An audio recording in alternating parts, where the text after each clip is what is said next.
Welcome to the Focolare Word of Life podcast for July 2023. My name is Nick Chamferani and I'll be your host. The Word of Life is a phrase chosen from Scripture each month and shared around the world, and that we're all invited to live. The experiences that we're about to listen to in this episode relate to the Scripture phrase, "I promise you that whoever gives a cup of cold water to one of these lowly ones will not want for his reward," taken from Matthew chapter 10, verse 42. In today's episode, Steve Morris from Harrisburg, Pennsylvania shares about his experience in a pregnancy care center. 10-year-old Claire Crawford from Augusta, Georgia tells us about a challenging friendship at school. Kiara Lang from Houston, Texas shows us how she was a catalyst of unity at her workplace.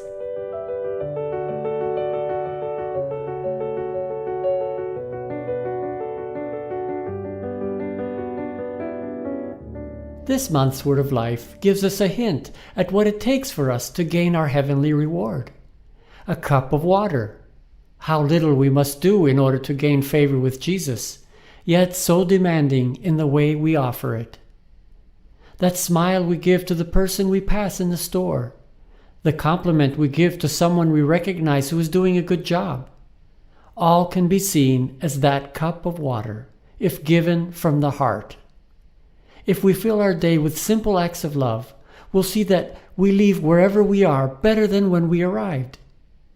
This month, let's look for and keep track of the many ways we can give that cup of water to the neighbor that God puts before us every day. Welcome, Steve. It's great having you with us today. Hi, Nick. Thanks for having me. I'm glad to be here. Steve, you have an important experience to share with us. But before you do so, could you tell us a little bit about yourself? Sure. My name is Steve Morris. I'm a nurse from Harrisburg, Pennsylvania. I've been a nurse for about 4 years, and I've worked in emergency and critical care nursing. And then for the last 2 years, I've worked as a nurse in a pregnancy resource center in Harrisburg. My wife, Rebecca, and I have been married for 3 years, and we have a 2-year-old son named Joseph. We've really benefited from the spirituality of the Focolare in our marriage, and I try to apply it in my work as well. Thanks for telling us a little bit about you, Steve. Well, the mic is yours now, so go ahead.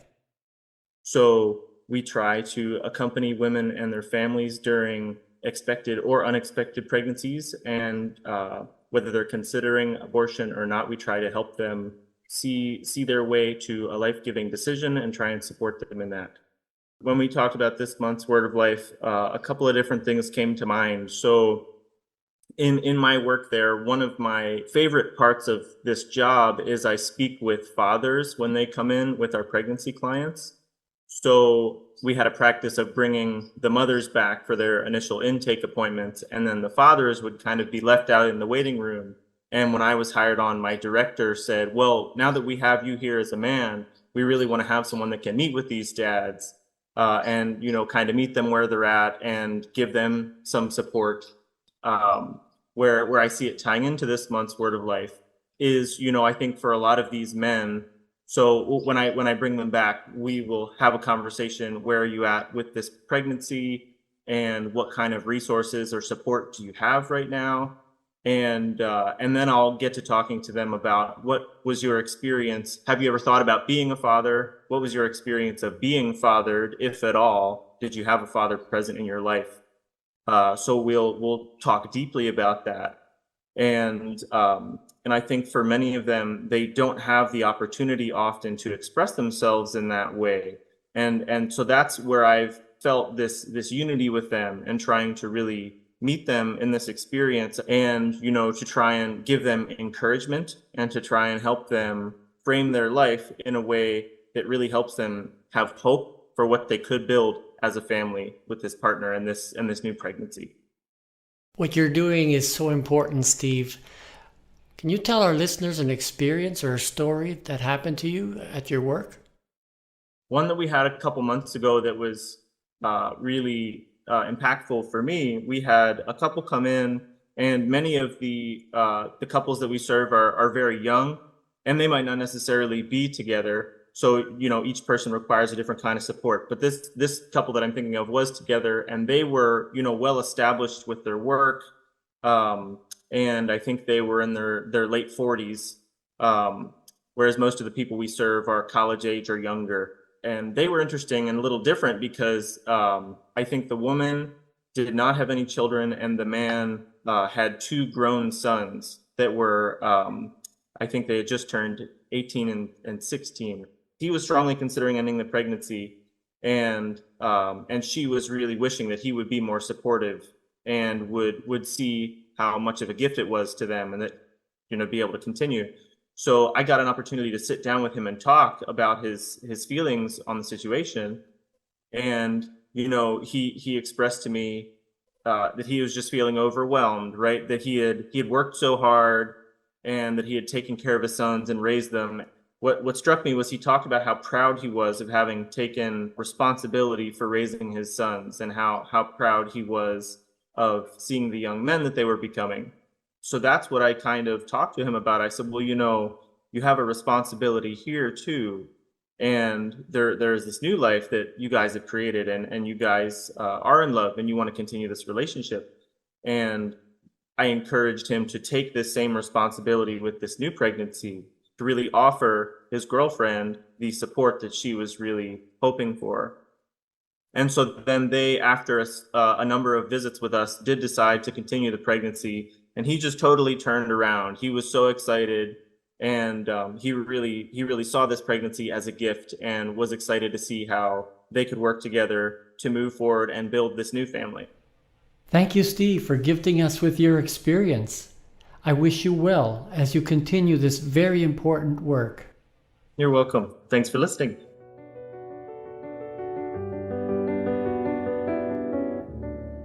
Hi, Claire. How are you?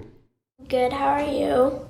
I'm doing great, and I'm so happy that you've agreed to come on our podcast today. Yeah. Claire, I know you're 10 years old, but can you tell our listeners a little bit more about yourself? Yeah. I have one brother and I have one sister. I have 4 pets. 2 are dogs and 2 are cats. My favorite color is green. I do swim team. I live in Evans, Georgia. Thank you, Claire. I remember when I came to visit you recently, we had a picnic, and I remember we were sitting at the table. Do you remember that? We were all just sitting down at the table, and we had little notes, and they had little prayers inside by saints and stuff. And so each one of us read one of the cards.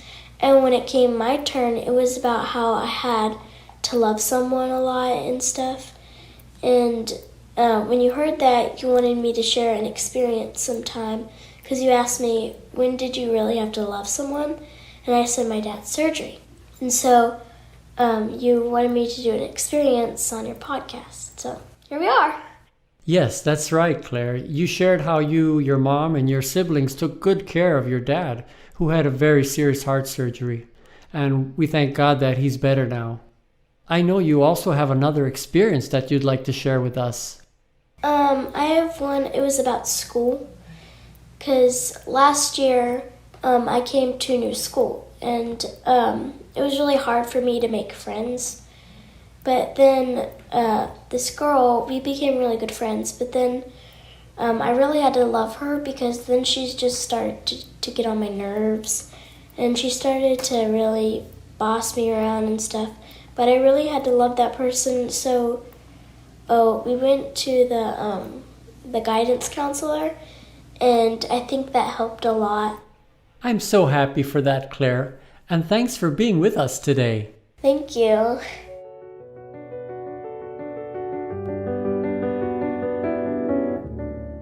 And now we have with us Kiara Lang from Houston, Texas. Kiara, welcome. Can you tell our listeners a little bit about yourself before you share your experience? Hi, I'm Kiara Lang, originally from Houston, Texas, but I am calling right now from Italy. I'm visiting family, so it's really nice to be able to connect with Nick and share today. Great, so the mic is all yours now. Thank you. I work at a private clinic close to home that does ABA therapy for autistic children. It was quite difficult when I first started because the director of the company was not there. So I started off my first 2 weeks without ever meeting the director. When the director finally arrived, she was a person who had quite a difficult personality. Communication was not there as a boss. There was a lot of components that were needed for the company that were lacking. But I tried my best to really see Jesus in her and really love her. And eventually, over those months, I was able to create a really great relationship with her as well as my coworkers. Fast forward a few months, actually to last month, the owner of the company and a few people in a higher position came over and out of nowhere fired the director. That really created lots of tension in the company. So it was really challenging for all of us, but we made it through the day. We just really said, okay, we need to try our best, be there for the kids. The next day comes and one of my coworkers writes in the company group chat, "I quit," and deletes her account. So let me tell you, it was very, very difficult. Lots of patience was needed. And then among all this, we get new employees. So we're having to train them. And they come to me and they end up offering me a position higher in the company, giving me a promotion, which was really exciting. It was very unexpected. So immediately I say yes and give it my all and really try to help the company. Slowly, as the days go by, I feel that there's more peace in the company, more of this unity and really working together to create a better environment, not only for the kids, but also us as employees. And actually, when I was training one of the new employees, she came to me and was like, "I really like this company. Everyone is so nice," which was so special because we were working so hard to create this unity and this love and really this community within our company and really working together to work through those difficulties. So yeah, it was a very strong experience. It was very difficult in the beginning, but eventually together we worked through it and the kids were happy, employees were happy, so it was really great. Thank you, Chiara, for sharing that lovely experience. I wish you well as you continue to be a witness of love in your workplace. Thank you so much for having me.